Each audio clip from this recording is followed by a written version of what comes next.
That is that. Now, let's move on to the big. Let's move on. Let's finish with the big talking point of what like the main crux of this podcast, and it is Tottenham. Now, Tottenham obviously aren't out of the top four race just yet. Do I think they'll get top four? No, but they're still in it, right? They are only they're 2 points behind, and they verse Arsenal. So if Tottenham beat Arsenal and everyone wins their other games, Tottenham make top four. But that's not what I want to speak about. I want to speak about next season. Now, last podcast we spoke about the potential rumours of Antonio Conte leaving Spurs and going to PSG because Poch will be let go by all accounts.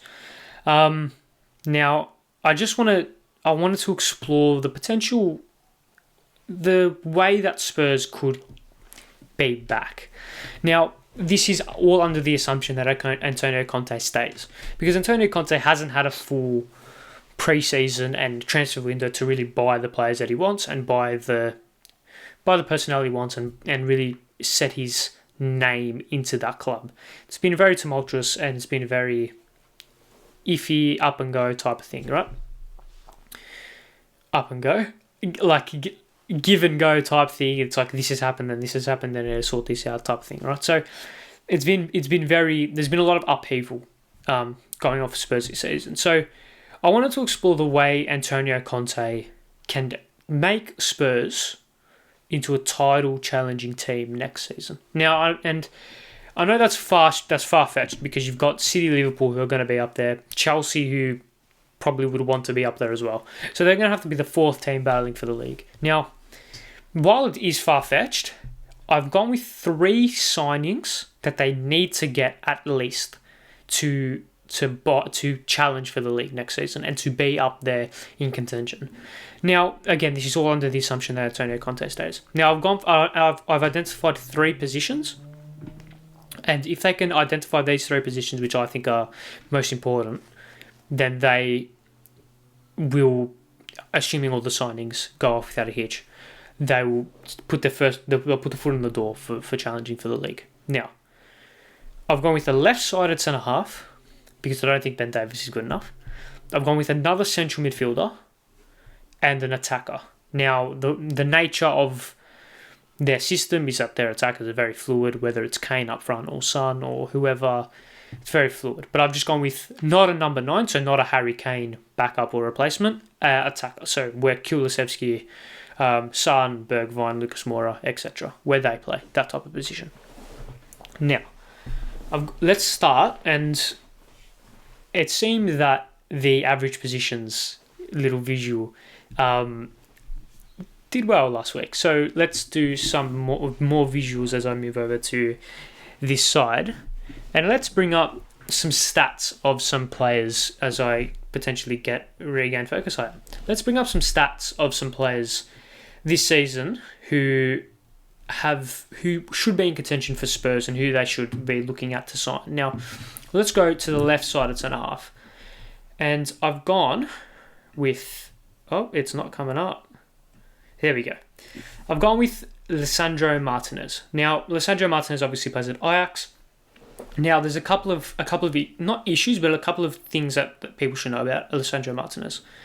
He plays in a back 4, doesn't play in a back 3, which I know red flag, because it's very different nature. But he's left-sided, he's left-footed, and Ajax do play in a way which is very expansive, and it's very he's very versatile in the situations that he can get himself in. So if we look here, and there's a lot of red. Now, for me, let's ignore the red. Now, these stats are from his Champions League or European appearances in the past calendar year. And he has 3.13 tackles per 90, which ranks in the 99th percentile for Europe's top 5 leagues. If you were to put him in Europe's top 5 leagues for the minutes that he's played, for the 720 minutes, he has played 3.13 tackles, 99th percentile. Now, not only is this exceptional, right? Look at his progressive carries and progressive passes.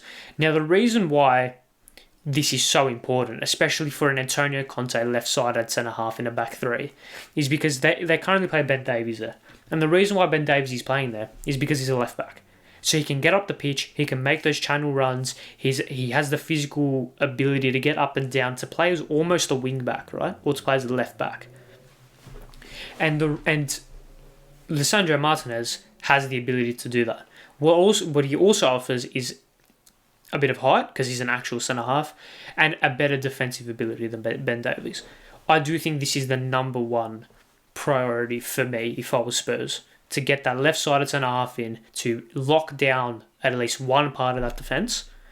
And I think Lisandro Martinez could be one of the best options. You see that 87 passes completed, 93% pass completion rate, progressive carries off the charts, tackles very good, total shots as well. It's shot creating actions, 1.3 per 90, which is 1.4 per 90 pretty much, which shows that he is able to get into that final third, really create chances and provide that a little bit of an attacking spark, which Antonio Conte in a back three, maybe on the left side, could be an avenue to exploit. Now, that's Martinez. Let's get rid of him. Now, the other two positions that I identified was centre mid. So I think I already mentioned it. Centre midfield. You obviously currently have Højbjerg and Bentancur. Bentancur is performing out of his skin. I think he's been a fantastic signing. But other than that, it is not exceptional. Now, obviously, you have Harry Winks as a backup centre mid, and that's pretty much it, unless you want to go down to the youth players. Now, some of the characteristics in the reason, or some of the reasons why I've chosen these two specific centre mids is Conte's double pivot, assuming he maintains a double pivot and doesn't move to a 3-5-2, is they're two very similar players. Bentancur and Højbjerg have a lot in common because they're workhorses. They run all day, and they have the ability to be that defensive number 6 midfielder and got like that just lockdown midfielder, if you were to call it that. And then, but they also have the ability to play a little bit more advanced and be a little bit more progressive when they need to. You look at Antonio Conte's previous run in England with Chelsea, the double pivot was always Nemanja Matic and someone else, whether that be N'Golo Conte or Cesc Fabregas. When it was Conte and Matic, you had Conte as a little bit more aggressive, a little bit more advanced, and you had Matic as that number 6, that holding midfielder. And then when it was Cesc, similar roles. And then when on the odd occasion when it was Kante and Fabregas, Kante would sit back. So he wants versatility. He wants versatility, but also similarities in his midfielders. He wants them to be alike in the way that they play. Now, for that reason, I've gone with two midfielders. One will be very familiar to Premier League fans, and the other one might not. But if you remember this name, then kudos to you. Now, I've gone with. Let's start with Christian Norgard. Now, these are Christian Norgard's stats from the past calendar year in Europe's top 5 leagues. Now, immediately, a lot of green. You have 99th percentile for tackles, 94th percentile for interceptions, in the 70th percentile for both pressures, blocks, if you round up, and then clearances and aerials 1. He is very, very similar to Pierre Højbjerg. He will be Højbjerg, right? But what Norgard offers, what Højbjerg and Winks or Bentancur doesn't offer, is Norgard's tall as fuck. So, Norgard can provide that physicality, that aerial ability that Thomas Souček and Declan Rice and Fabinho offer to their sides, which is proving invaluable. To their sides, because it's an asset that they can't replicate. Obviously, he is Brentford's captain, I do believe. So it will take a lot to get your hands on him. But if they do, he can be that versatile. He can be that number 6. And Højbjerg is a lot more advanced than people think. So if you have Højbjerg and Norgard in the centre of midfield, Norgard can sit and then Højbjerg can attack, because Højbjerg is a little bit more box to box than people do realise.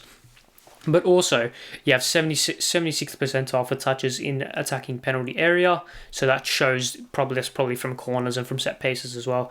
And then you have progressive passes, 4.81 per 90, ranking in the 74th percentile.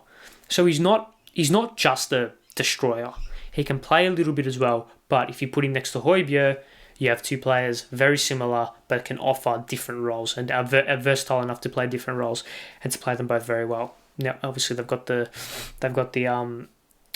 Denmark connection plus. I think that's only a plus. Now, if you don't want to go for Norgard, if you think he's not good enough, if you think he's too cheap, whatever it may be, another player familiar to Newcastle fans, Mikel Moreno. Now, this is obviously similar, or same thing. Europe's top 5 leagues last calendar year, a lot more well-rounded. This would be partnering Højbjerg almost exclusively, unless you sign a backup defensive midfielder or you want to play Harry Winks there, which I don't think you do. This is what Bentancur is. This is what that secondary box-to-box, more attacking midfielder is. There's a lot more green in different areas. You have obviously 98th percentile for aerials 1, 88th percentile for clearances, and 73rd percentile for blocks. So, like, he's got that defensive game down pat. And then you have progressive passes received, 77th percentile, progressive passes, 85th percentile. So he's able to get into those attacking areas. And then you look at the goal contributions. You have 1.3 total shots per game, 0.24 non-penalty expected goals plus expected assists. So he's able to create goal scoring opportunities in abundance throughout the game, and he would work well playing perhaps on the left side of that double pivot and being that more box-to-box style midfielder. Because in Conte's system, you don't necessarily need a number 8. You don't need like a Naby Keita or a Bernardo Silva playing centre midfield, because they've got the 3 attackers up front and you've got the wing-backs as well. So that's why he could be maybe the Mateo Kovacic, able to carry the ball. Obviously, he doesn't have that he's not that good progressive carries-wise, but being that more advanced, whereas he doesn't have to carry the ball, he can pass it, and he can use his stamina to get into the right areas, as well as being very defensively adept. Now, they're the centre midfielders done. And obviously, the last area I spoke about was an attacker. Now, I do know Kulusevski has been fantastic this season. Son Heung-min, again, outstanding as always. This isn't about Harry Kane, so I won't mention him. But and then you have Mora and Bergwijn, who are splitting opinion, put it that way, for Spurs fans. And I thought if you want a complete transformation of those two positions, there's the two blokes you want. Now, I've gone with 2. Bear with me with one of them, I think, because he might be a little bit touch and go, and also these are also very expensive, I would think. A lot of these players, would be very expensive, but if you want to back Antonio Conte, you need to splash the cash, right? So, let's start with a man that's already been mentioned so far this podcast, and that's Rafael Leão. Now, obviously, the same deal in terms of the sample size for these statistics. A lot of green, especially in key areas such as dribbles completed, touches in attacking penalty area, and progressive carries. Tick, tick, tick. Look at what Kulusevski's good at. Look at what Son's good at. Carrying the ball. This is it. This is the man. This is very, very similar to those two players. And he's got very good goal contributions, 0.33 non-penalty goals per 90, ranking the 77th percentile, 2.87 shots per game. There's a lot to like about Rafael Leão. He will cost a lot. I do think AC Milan rate him highly, so there might be a little bit of a sticky situation there. But I do think he could be the guy, because I know coming from Serie A, there's been a lot of players struggling coming from Serie A, particularly Romelu Lukaku.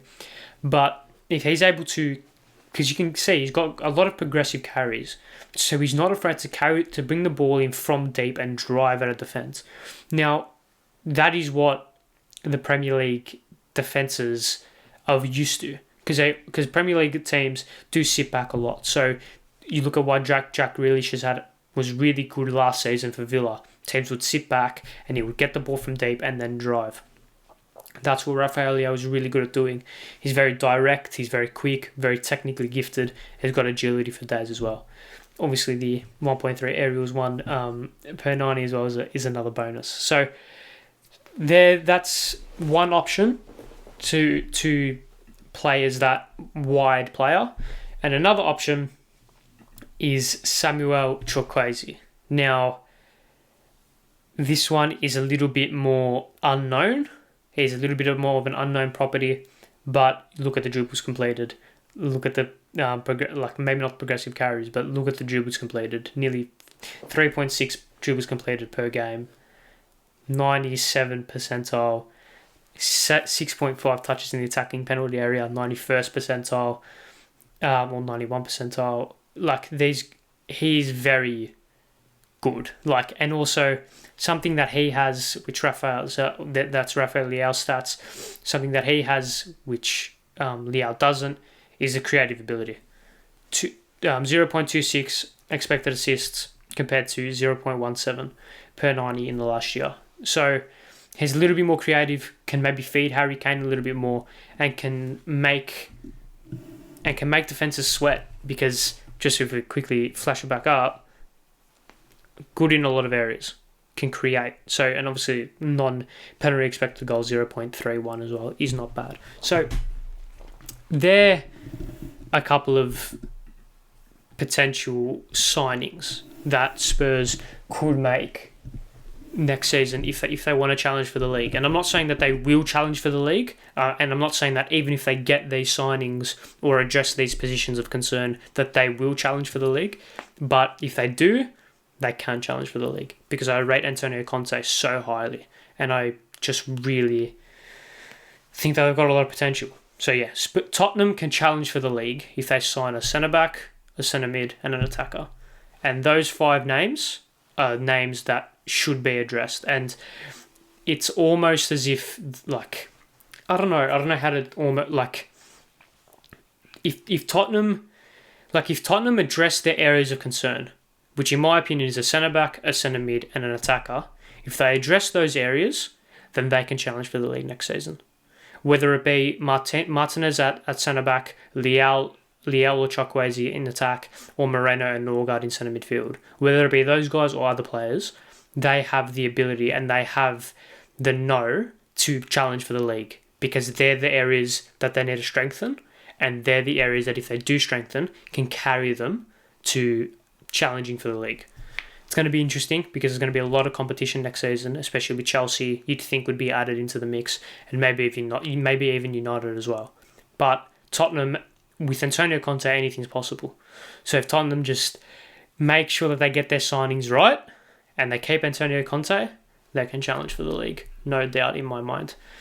Now, I think we're touching on 44 minutes, so I'll quickly wrap up. I'll wrap up pretty quickly now. I've got here one question.